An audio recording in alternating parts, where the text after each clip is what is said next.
caalamiga ee Universal ee magaalada Muqdisho oo kamid ah wariyaheenii sare Allah u naxariistay Awil Daahir Salaad iyo saddex qofood oo ka shaqeynayay telefishinka Universal xafiiskiisa Muqdisho. wararka iminkan soo gaaraya waxay sheegayaan in Awil Daahir Salaad la aasay oo lagu aasay qabuuraha Sheekh Suufi ee magaalada Muqdisho iyadoo waliba dhinaca kalena raggii kale iyagana sidoo kale la aasay. haddaba telefishinka caalamiga ee Universal maadaama uu ka tirsanaa dhammaanteen tacsi ayaanu u diraynaa guud ahaan ummadda Soomaaliyeed iyo qoyskii iyo ehladii uu ka geeriyooday. Axmed waxa uu yahay injineerka telefishinka caalamiga ee Universal agaasimaha guudka ah.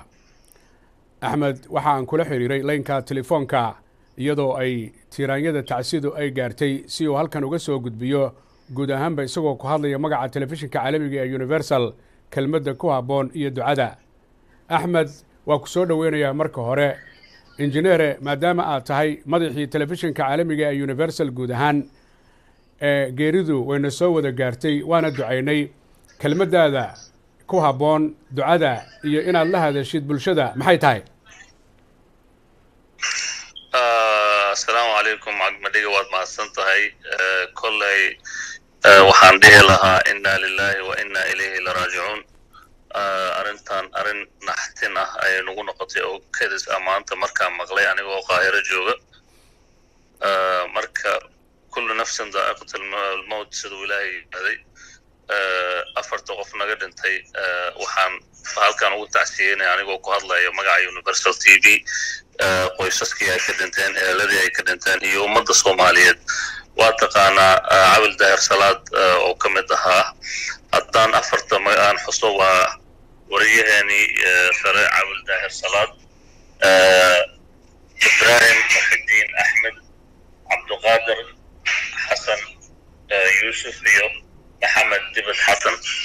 marka intoodii waxaan dhihi lahaa ilaahay sabr iyo imaan naga siiyo. tan kale waad ogtahay Awil Daahir Salaad kaliya wariye ma ahayn madaxda sarsare Universal TV oo kamid ahaa.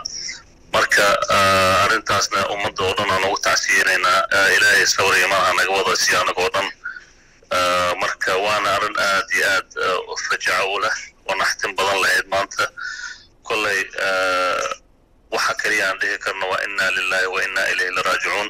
dadka dembigaan geystana ilaahay insha allah يوم القيامة كله ونفسي أو متقانا والشهداء ضدكان إلهي يوجنها كواري وراوي عند هلا. وهاج أد بعض ما تسنتاي إنجنير أحمد أو أديكو أجاسميه جود تلفزيون كعالمي يونيفرسال قاهرة نتشوجه إن أنا دعيسيد جودهنا أدو تعسيسيد أد بعض ما